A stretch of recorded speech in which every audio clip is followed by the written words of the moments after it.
Happy Monday, everyone. It's Sophie. And Adi. We're always looking for new ways to support you, and we know firsthand how life can get in the way. So we've created 5-minute episodes with motivation from us and our great friends to keep you feeling ignited and inspired no matter what life throws at you. Welcome to the Ignited Motivation Podcast. Mini episodes every Monday. Listen while you brush your teeth. Or on your morning walk. And you'll never miss out on the latest tips and tricks that are keeping us feeling motivated. Hi, my name's Helen Phelan. I'm the creator of the digital mindful movement studio, Helen Phelan Studio, and you're listening to the Ignited podcast.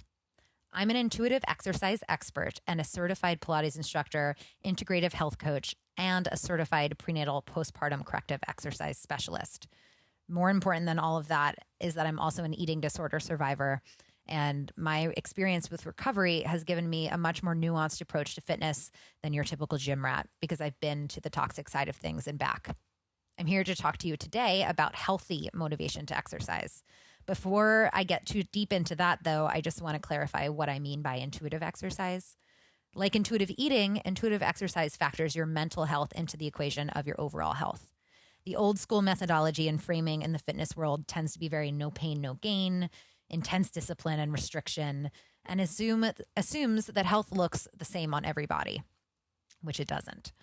And just like intuitive eating does not mean eating only cheese fries 24/7, intuitive exercise doesn't mean only working out when you feel like it. Because the truth is, we're not always going to feel like it. Working out is hard, and it's supposed to be for a reason. That challenge is what changes our body, what makes us stronger. But if we listen to our bodies and tailor our sessions to what they're telling us, we get way more out of our movement practice. The thing is, engaging in intense exercise no matter what and ignoring our body's signals like hunger, fatigue, exhaustion, dehydration, and just the desire to rest, whatever it is actually counterintuitive, no pun intended, to your health. When you work out with the intention of perfecting your body to some ideal that the beauty industry has projected on us, not only is it the quickest way that I know to burn out on exercise, meaning over time you'll do it less, which is the opposite of what we want, you're also not being very kind to yourself. And the negative impact on your body image and your self-esteem and your confidence can actually be way more dangerous and way unhealthier than if you were to never set foot in a gym in the first place.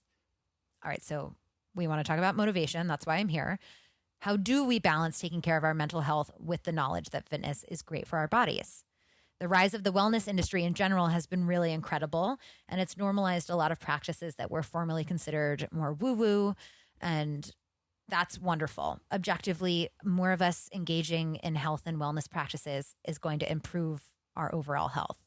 The downside of this is that wellness is also really centered white supremacy, and it's become so inaccessible to the average person because of the price of some of these offerings. And it's also become very all or nothing. We've become really obsessed with this idea that wellness means beauty. And there are some instances where that can overlap. But when we're talking about health, we should be thinking about what makes each individual healthy, not about what makes us all fit into the societally acceptable version of beautiful. I'm all for body autonomy. And if weight loss is something that's important to you, then absolutely have at it. I'll never, ever tell someone what they should or shouldn't do with their own body in any respect. But whenever I have a client who's really, really head set on an aesthetic goal that has nothing to do with function, I just encourage them to unpack it a little more and see what they think being in a smaller, more toned, whatever it is that they want body is going to give them. Oftentimes, we try to control our bodies in an attempt to find a feeling like confidence or to feel lovable. On the surface, that seems like it'll do the trick, right? If I'm a societally acceptable version of hot, I'll like myself. I'll love myself. My clients will tell you that I say this way too often, but it's true. Losing weight to heal bad body image or to feel good in your skin is like smiling to cure depression. It doesn't fix the actual issue, which is low self-worth and attachment to our physical form as the measuring stick for that worth.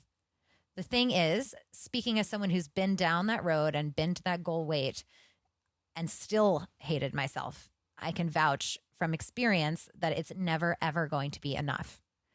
When we practice moving our bodies and instead to feel strong, empowered, and capable, Not only are we increasing our longevity, healing postural and muscular imbalances, all those really good physical things, as well as improving our mood and stress levels, but we're also subconsciously communicating to ourselves that even when things are hard, we can do hard things.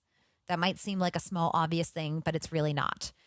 It improves our sense of self-efficacy and it boosts our body confidence because we're learning to trust ourselves on a deep, deep level, not because we're getting a six-pack. I definitely think it's possible to have a beauty goal in mind at the same time. And as a millennial woman, I can tell you I'm not immune to wanting to look a certain way. You can check out my 80,000 step skincare routine as evidence of that. But prioritizing taking care of yourself and being as neutral as possible about accepting yourself at any size, any weight, any version of you is the only way we're going to be able to find self-love.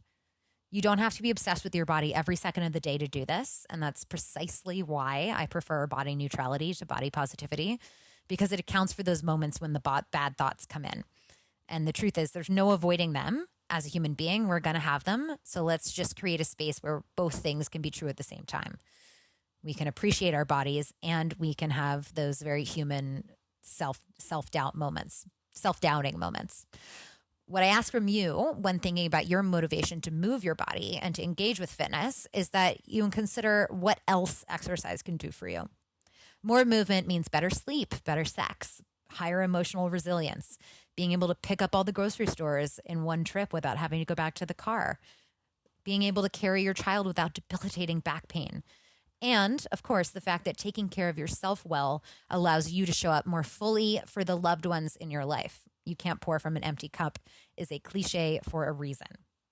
Inevitably, some ad campaign or magazine rooted in diet culture is going to trip you up and you're going to feel bad about your body.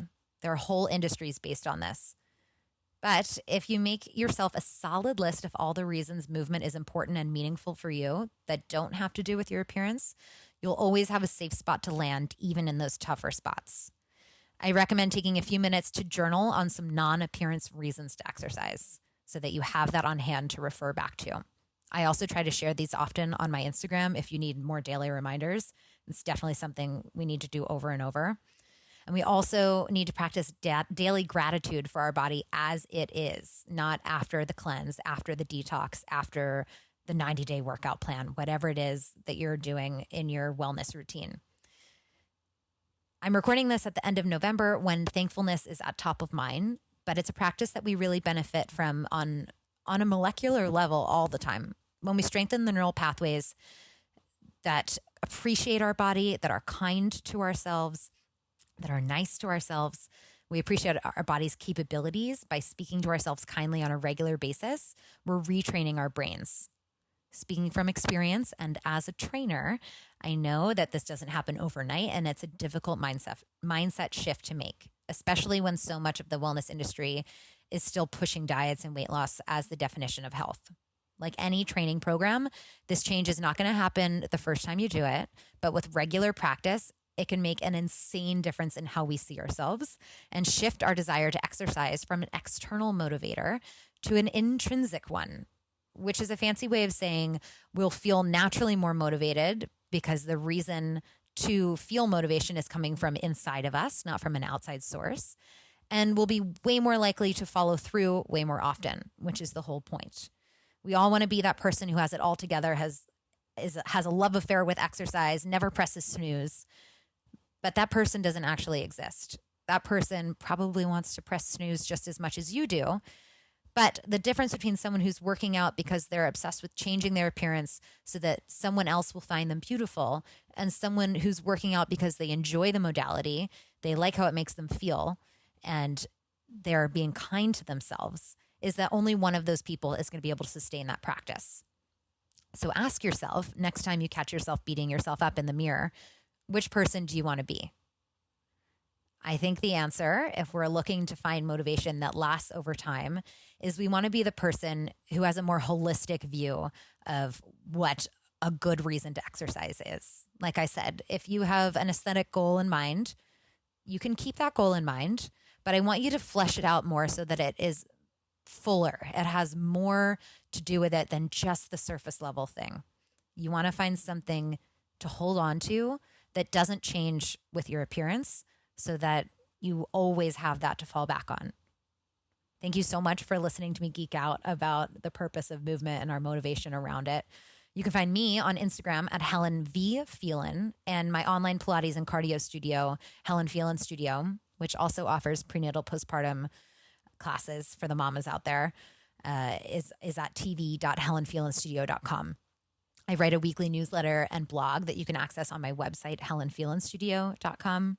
And I've created a quick 5-step guide to help you reframe your relationship to exercise and learn to love your movement practice. If you're thinking to yourself, how on earth do I do that? And that's linked below in the show notes, and you can find it on my website too. Be kind to yourself, and I hope to see you on the mat soon. You just listened to the Ignited Motivation Podcast. Did you love the mini dose of motivation? Please let us know. Your feedback and experience is our #1 motivator. Leave us a review, subscribe, and share with your favorite people on your favorite apps. And don't forget to catch the next episode every Monday. Because we want to hear from you. So join the conversation and discover bonus content on our website and Instagram. You can find the links in the show notes. Now that you're ignited, what are you motivated to take on?